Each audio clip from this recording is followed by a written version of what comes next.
Johnny, great to see you. Great to see you back riding and fit. I wondered if it's okay if you could take me back to when Cheltenham week happened. You obviously were past fit to go over to Cheltenham, but you did have a really nasty fall only the day before sort of the week began. What happened in that fall, and what was the injury, and why did you then have to make that decision on the Wednesday that you couldn't ride?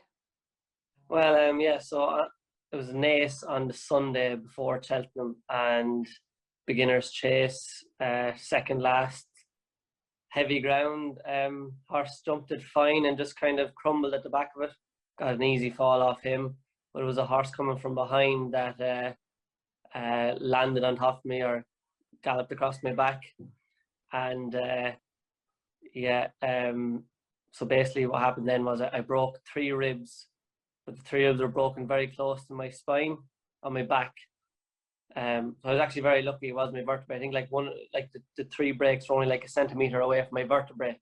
So I was actually very lucky that I didn't break vertebrae.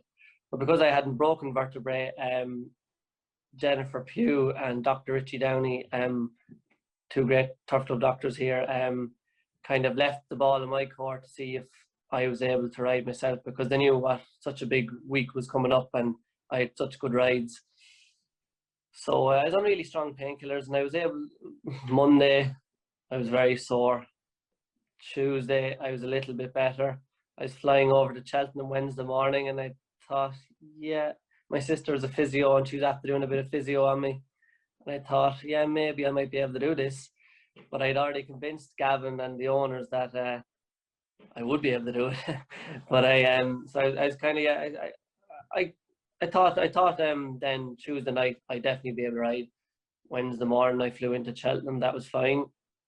And then Thursday morning, the day of the World Hurdle, I tried riding out that morning, and I rode Flooring Porter actually first lot, and that was fine because he was running that day, so he was only going down for a little walk and a trot, and I was 100% doing that, riding along, and that was fine. And then the next lot I was riding Vanillier, and Vanillier he's a lovely big bus, and went to go canter off on him, riding up a little bit shorter, and just my whole mid layer, I wasn't even able to keep balanced on his back with the pain. So it was quite clear straight away I wouldn't be able to ride. I knew I wouldn't be able to ride. But yeah, telling Gavin that was very hard for me, and telling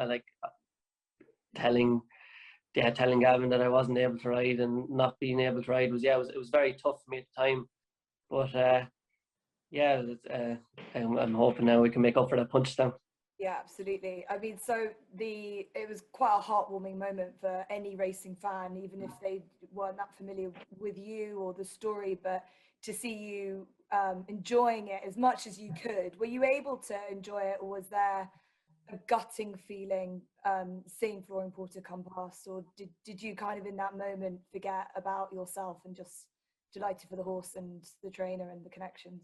Well, yeah, I was delighted for Flooring Porter first of all, because people were writing him off, and I kind of thought his run in Leopardstown was a little bit overlooked when I won the Grade 1 on him.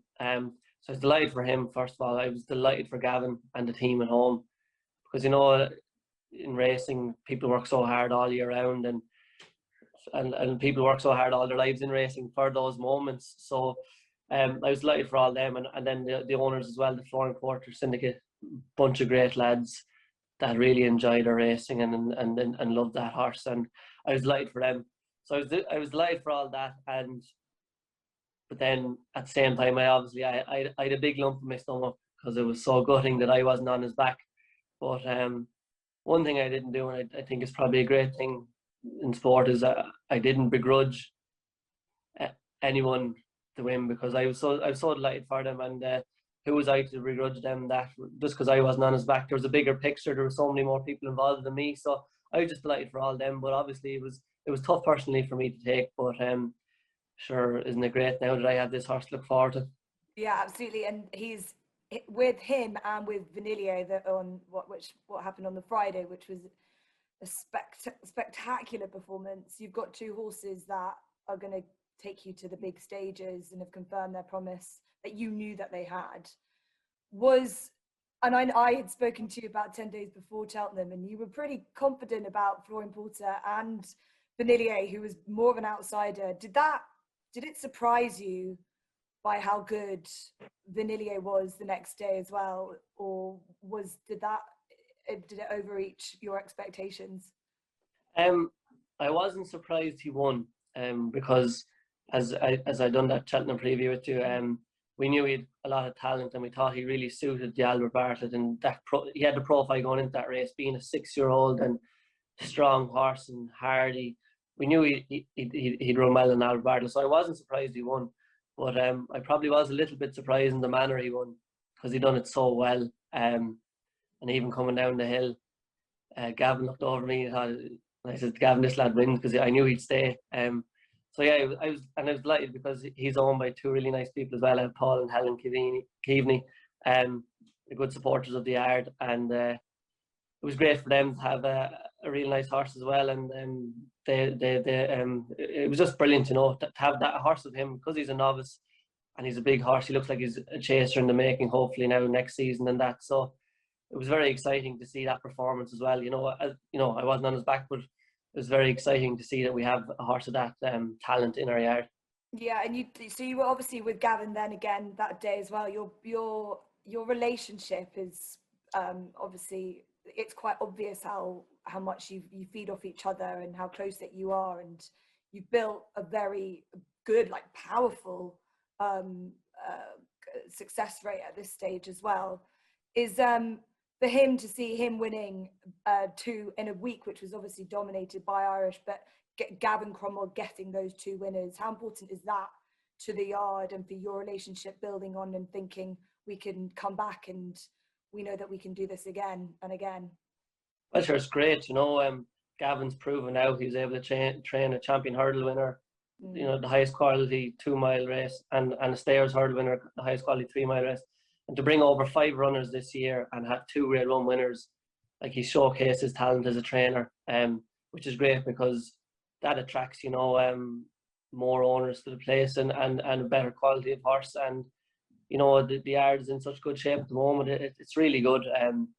But yeah, I was delighted for him personally as well, because, when he gave me the job there in 2019, I was probably in a bit of no man's land. So he elevated my career. So I was delighted for the man himself to have such a good festival as well.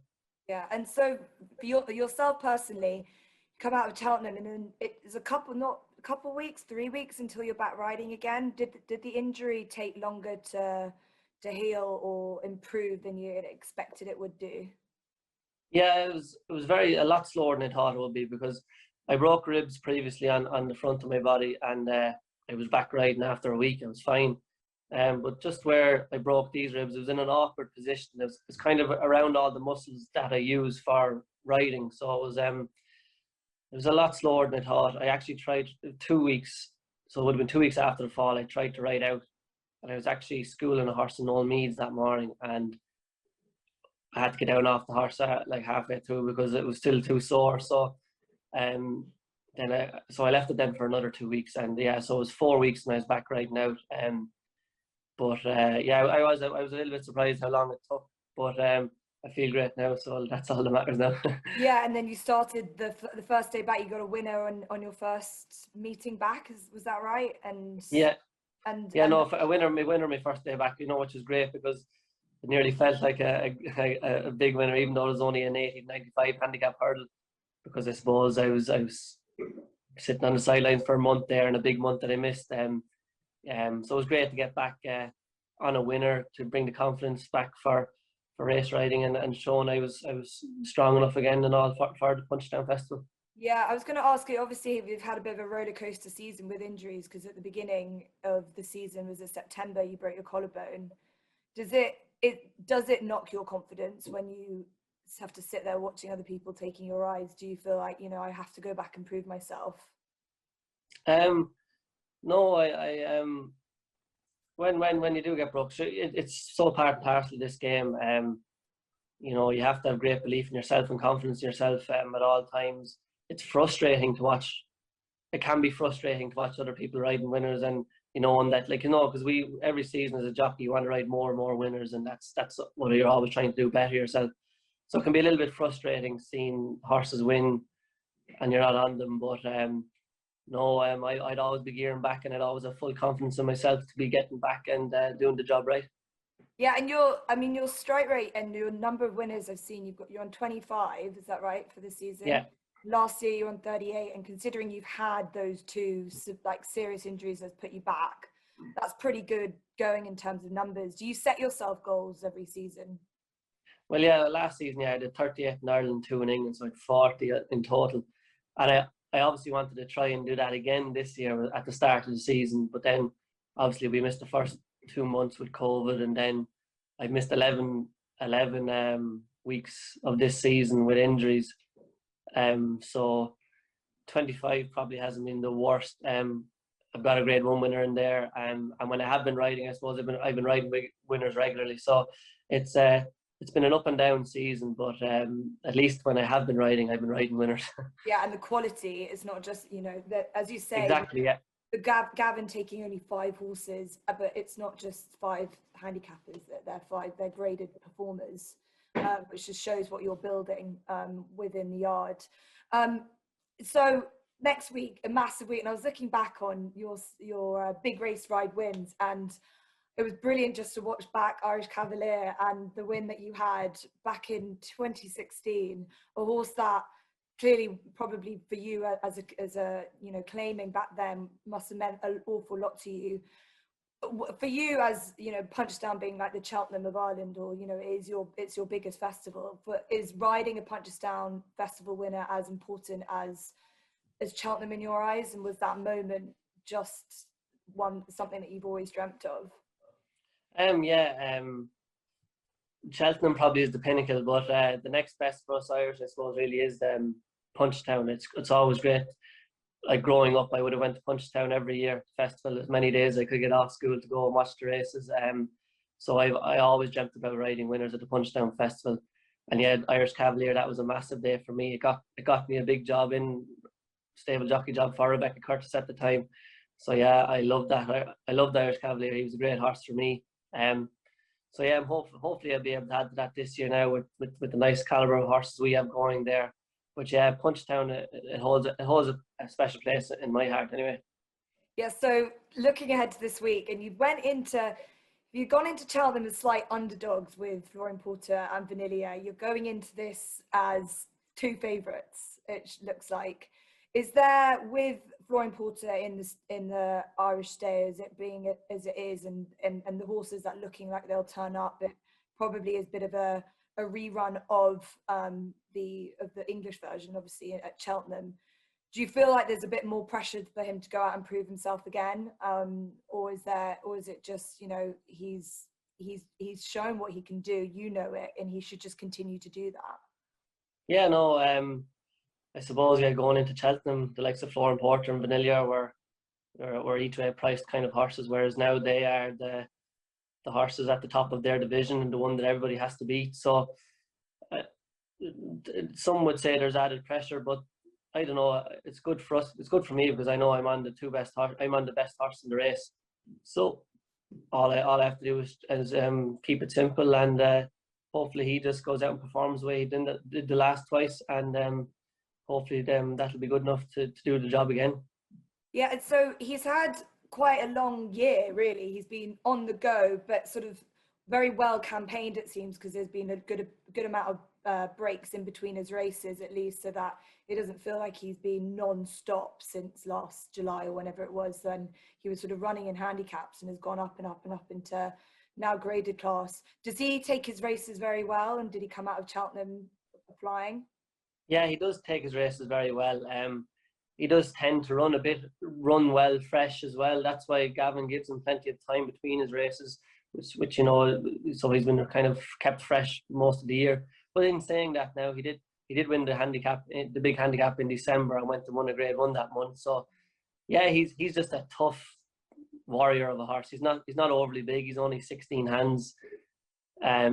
He's a light framed horse. And for all that, he comes out of his race as well. Like that, the evening he won the Stayers hurdle, one of the lads was out giving him a pick of grass at the top of the Cheltenham Hill, and he nearly got loose, bucking and squealing and stuff. So yeah, he came home. He's at the moment at home. His coat probably hasn't ever looked as well. So he seems very good at home, and we're happy with him going to Punchestown.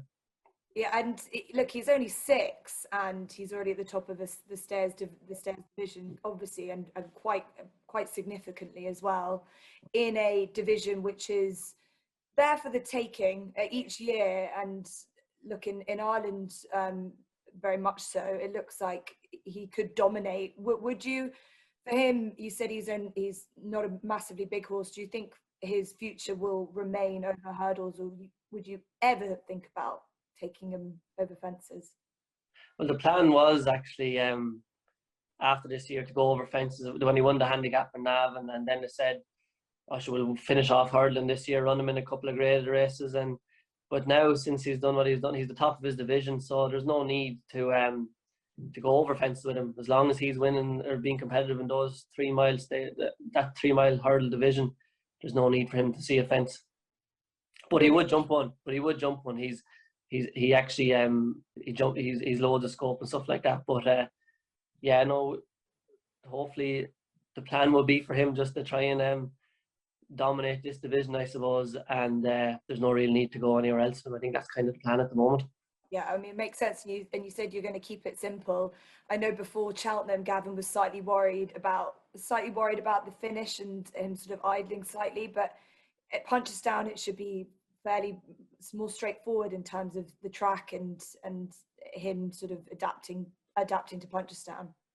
Yeah, I wasn't that concerned at all with Cheltenham, because you were very confident. I know. I wasn't. I didn't think that at all, because like you have on the new track, you have the running rail up to the line. I didn't think he'd be fine, which he was. Punchestown, I suppose maybe the only little concern would be right-handed. But I've won on him twice right-handed, so hopefully that won't be an issue. But he just does feel like a horse that could be a little bit better left-handed. That'd be our only slight concern. But as I say, I won on him twice right-handed, so hopefully that won't be a concern next week. Yeah, absolutely. And looking at the entries, there's no standout in that seemingly will throw much of the dart at you. It's interesting to see Classical Dream in there.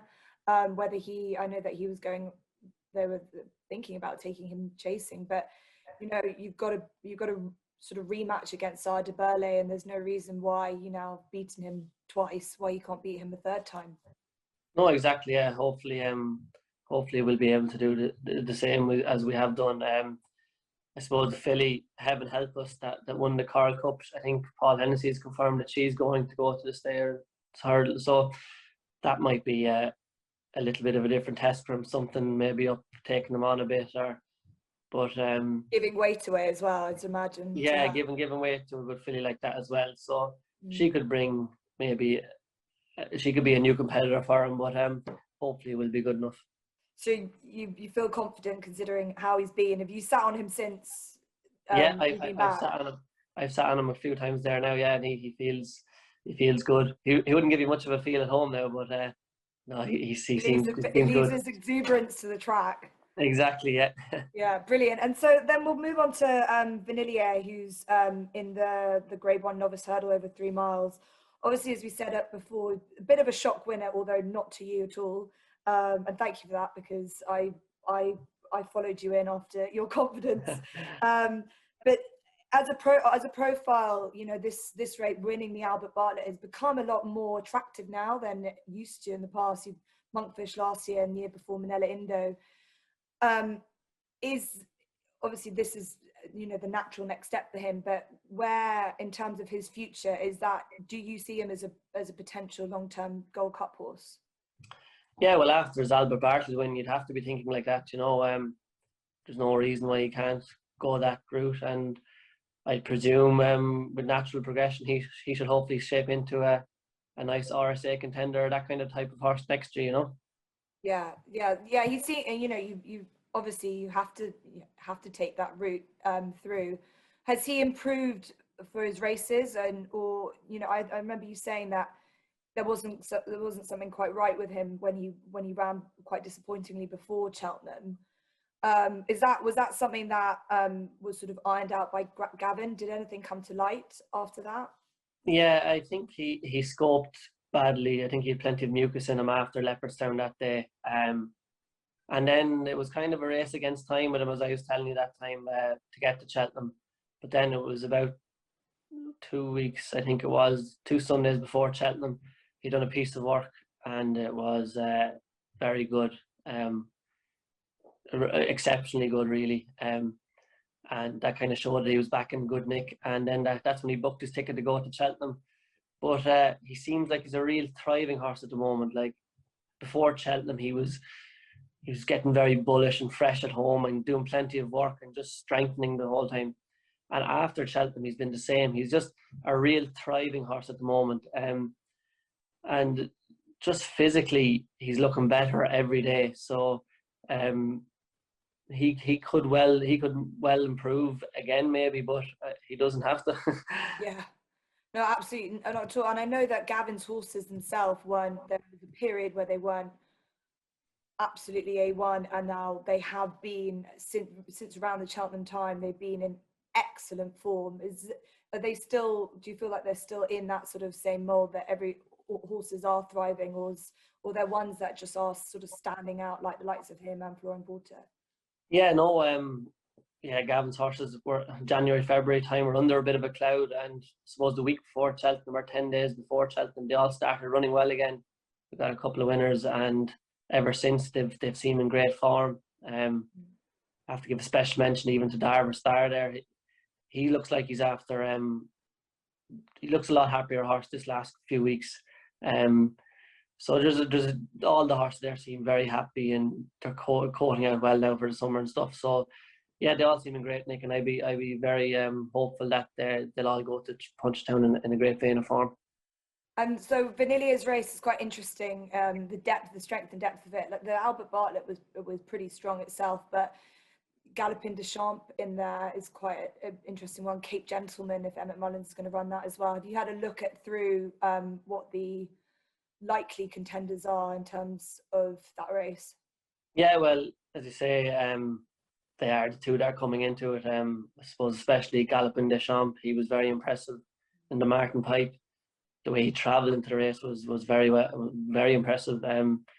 And you know, Willie has done that before, where horses have won the Martin Pipe and went to Punchestown and won the 3 mile Grade 1 novice hurdle. So yeah, he's gonna probably pose a different threat to us. But as you say, like Vanillier was probably one of the most impressive novices at the festival. So hopefully he'll be good enough to beat him.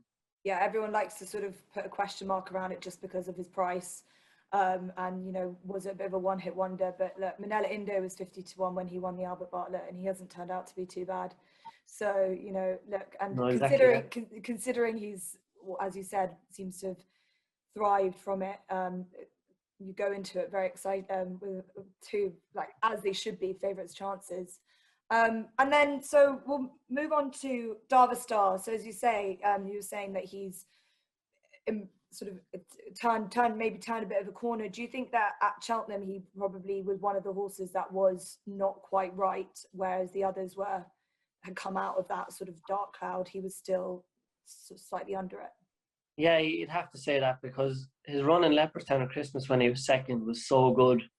For him to run the way he did the next twice was very disappointing, you know. So his homework in the last couple of weeks has really come forward. He seems really well, and I think he kind of lost his bottle a bit over fences in Cheltenham. He was just being far too careful. So the plan is with him now to go for the champion hurdle or whatever at Punchestown, back over hurdles. I schooled him over hurdles myself the other morning, and he was much more sure of himself and confident doing that. So he done an unbelievable bit of work the other day. So hopefully if he can bring that to Punchestown, you know, he might have a fighter's chance at an each way, you know, an each way chance there. Probably going to be a big price, you know, in that race. Obviously the principals in that are going to be very hard to beat, but I could see him making the frame if he brings his form from home to the track at the moment. His last run over hurdles was the run at Cheltenham when he was third to Epatante. Is that right? Yeah, exactly. His last run over hurdles was in the champion hurdle, finishing third. So, you know, he had some great bits of form. Like last year, only getting beaten neck by Honeysuckle at the Dublin Racing Festival. He had some really good bits of form over hurdles. So hopefully he can bring that to Punchestown next week. He'll love the drying ground and stuff like that as well. So yeah, I'd love to see him now come in and run a good race, because the owners are a good bunch of lads. And I suppose Darver Star was a kind of horse that propelled myself anyway last year, and the owners and Gav and the yard, you know, when we didn't have that many graded horses last year. So it'd be great to see him get back to a bit of form, because he is kind of a bit of a yard favourite. Yeah, absolutely. Look, it's a great decision for him that you've got to go through the sort of, when you win your novice chase as well as he did, and then perhaps he was a bit under a cloud, as we said. You know, he deserves to take his chances back over hurdles, but it looks like a very hot, like one of the hottest races of the week. Can't be scared of one horse, but look, it's an admirable decision to bring him back over, and it could spark a bit of a revival out of him as well. Hopefully, yeah. Yeah, brilliant. So Darver Star, and then outside of that, a horse that was very unlucky at Cheltenham was Gavin Cromwell, who I think we also discussed in the lead up to Cheltenham how hopeful you were of his chances. He was unseated that day at Cheltenham. The horse came out none the wiser, where he was absolutely fine from that. Yeah, no, he was 100%. He was fine after it. He was just very unfortunate to get to be nearly brought down at the first in that Martin Pipe. But yeah, he was going to go to Fairyhouse then, and he was 100% going to Fairyhouse. And whatever happened that morning, whether it was in travel or something, he came off the box lame, so he wasn't allowed to run that day. But he got a few days off for that, but he's been 100% since. And I actually rode him out yesterday morning, and he was in great nick. He's as a horse I really like as well. This year, the two horses that I kind of put on a pedestal not as novices were himself, Gavin Cromwell and Vanillier. And I always thought Gavin Cromwell could reach a high level. So he seemed, because he still has a kind of an attractive mark, I suppose. If I think he's that good, I think he's going to go for the handicap hurdle on the Saturday. That big handicap hurdle, the 2.5 mile one.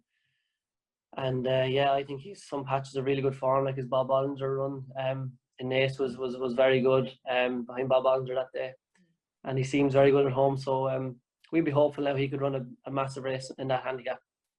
He's currently number 26. I'm not sure how many get into that, but he is well weighted off 138. Obviously, it wasn't moved after the unfortunate incident in the Martin Pipe. So, as you say, comes in well weighted, which is a nice ride for you, especially as if in the Martin Pipe anyway, you wouldn't have had the opportunity to ride him regardless. I was trying to convince him to run him in the Curragh Cup all week. Yeah, I know. I remember you saying that. Actually, Alpha Mix has entered in this race as well. I know probably you yourself and Mark Walsh have both shared riding opportunities with him. But he didn't go to Cheltenham and didn't run at Fairyhouse either. How is he heading into this? Yeah, he seems good at home. I think he has a couple of different options. I think he's in the 3 mile handicap hurdle as well. I'm not entirely sure if he goes to Punchestown or not. Probably want to be safe enough for him anyway, I'd say, because he done a lot of his winning on soft heavy ground. But yeah, Gavin and Frank and JP, they'll make a decision on that. But he seemed good. Brilliant. So there's two, as we say, favourites chances going into a massive week. Obviously, there's a heap of Gavin Cromwell runners. I'm sure you've got loads that we could spend hours talking about, but I don't want to take up all of your Sunday. I do just want to ask before we end, as I was saying before, yourself and Gavin's combination now is going from strength to strength, and you like to hope that it will continue on that upward trajectory. Seeing what it's like at the moment and the dominance of Henry de Bromhead and Willie Mullins, do you feel like in a few years' time you're building at the moment a string of horses that can go and compete and just get better and better and be at the same level as those trainers? Well, yeah, you see there, Willie and Gordon, or Willie and Henry and God, you know, they're setting the standard, and we have to go and try and reach that, and that's what we're trying to do every day, try to get to that level. And we've proven now we've horses that can win at that top level. So that'll be the goal, to try and get as many as we could to get to that level.